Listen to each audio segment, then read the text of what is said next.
Break the board sports. It's your boy RJ Cash Cole. Click that like, hit subscribe. Friday pucks and profits here on the ice. Let's get into the slate. Click that like, hit subscribe. Keeps us going. Go to breaktheboardsports.com.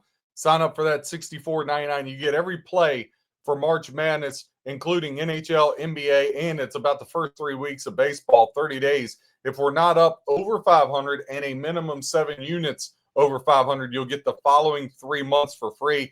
Yesterday, on pucks and profits, gave out the lean to the Predators, got home. Also gave out the lean to the Knights, did not get home, but my best bet, the Boston Bruins, got there. So now on to today's slate. Now the Carolina Hurricanes at the Toronto Maple Leafs. The Hurricanes are laying 220 plus 180 is the comeback on the Maple Leafs. 6.5 is our total. 48% of the ticket count, 54% of the handle is going over the 6.5. 52% of the ticket count, 46% of the handle going under 6.5. When you look at those sides, 86% of the tickets is equaling 55% of the handle on the Carolina Hurricanes, laying 220.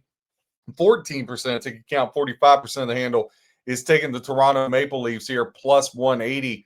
When you kind of dive into some stats and trends, the Hurricanes are 10-4 their last 14 games. They've been on a heater. They've also dominated the Maple Leafs, 6-3 over their last 9, 7-1 versus the Eastern Conference is the Canes. Now the Maple Leafs just 1-9 their last 10 home games, 2-10 straight up their last 12.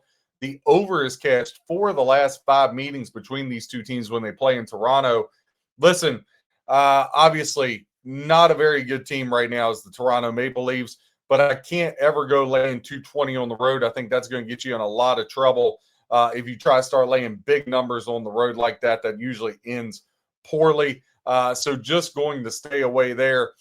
From that, I guess if you did anything, you could put the Hurricanes in some parlays or something. The New Jersey Devils at the Washington Capitals. Next game on the board. The Caps are laying $130. We gave them out 2 nights ago. They got home for us. Plus 110 on the comeback is the Devils. 58% of the ticket count, 51% of the handle is laying it with the Caps. 42% of the ticket count, 49% of the handle taking the plus money with the Devils. Now 6.5 sets our total. 55% of the ticket count, 47% of the handle going over. 45% ticket count, 53% of the handle going to the under in this matchup. Now, the Devils 6-3 their last 9 on the road and 7-2 their last 9 overall. They're playing exceptional hockey. Washington just 1-6 at home their last 7 meetings with the Devils. Devils have played to the over 7 of their last 8, and 6 of the last 8 between these two teams have went over the total. But Washington has been much more of an under team. 6 of their last 7 have went under the total. 7 of their last 8 at home have went over the total. This game, I actually like the New Jersey Devils. They're just playing really good hockey. They're hot right now. Devils plus 110, a very strong lean for me today. Next game on the board, Colorado Avalanche and the Chicago Blackhawks. And on continues the roller coaster that is the Blackhawks season. Yesterday, they went and beat the Minnesota Wild 2-1. Now they come home. They're plus 250 favorites. Avalanche minus 310. As you would assume, all the money and all the ticket count, 91% tickets, 89% of the handle is on the Avalanche. The comeback, 9% ticket count, 11% of the handle is on the Blackhawks. Now 6.5 is where the total sets. 50-50 pretty much as far as ticket count and money on that total is concerned.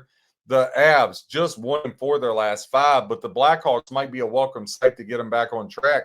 The Avalanche have beaten the Blackhawks 4 of their last 5, and the Avalanche are 6-1 their last 7 on the road. Blackhawks 3-9 their last 12 at home, 5-13 overall.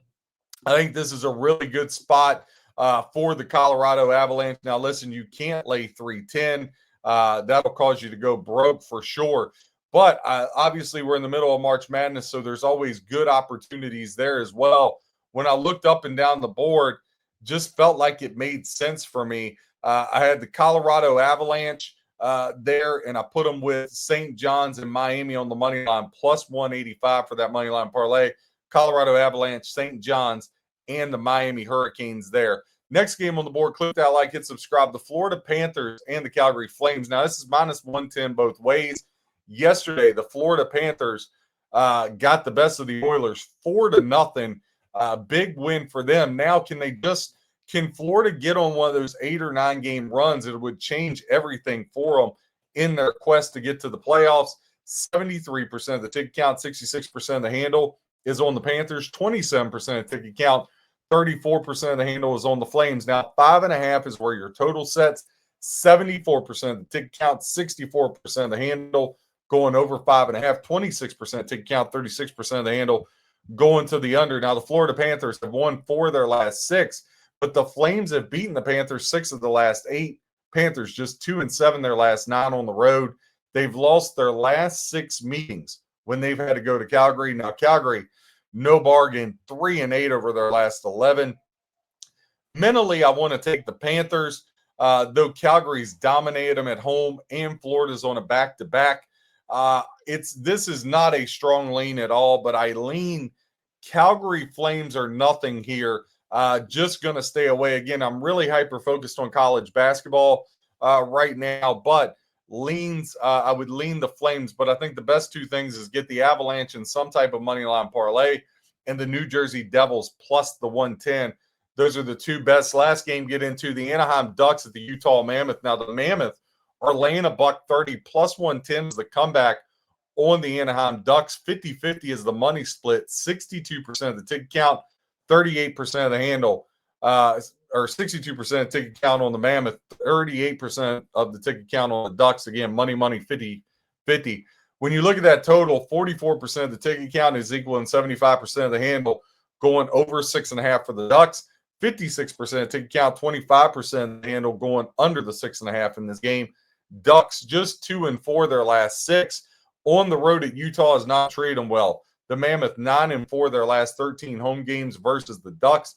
Utah 2-4 though their last 6, 1-4 their last 5 at home. So neither team really playing their best hockey. Now Utah's played to the under 7 of their last 10. The Ducks have played to the under 7 of their last 10. When I look at this game, I think under 6.5 would be a good lean there. But again, I think the Devils, if you're looking for an outright play, Devils are the best play on the board. Now with that Avalanche money line parlay with the Avalanche, St. John's, and Miami. I think another good way, if you go over both DraftKings and FanDuel, do the alts. So if I'm going alt total in the Ducks Mammoth game, if I go under, let's say we go under 8.5, right, which is a little high, but you can go under 8.5 on the alt. You can go the Colorado Avalanche. You can go St. John's on the money line here today. And then the next thing I would do, I would go alt in the Miami of Ohio Tennessee game, get Miami of Ohio up there plus 20.5. So you got the Avalanche money line, St. John's money line, under 8.5 alt total in the Ducks Mammoth hockey game, and Miami of Ohio plus 20.5. That's plus 130. I think you get to the window on that. RJ Cash Cole, Break the Board Sports, giving you stats, trends, information, help you with your handicap. Whether you fade or follow, hope you win your bets. God bless and happy handicapping.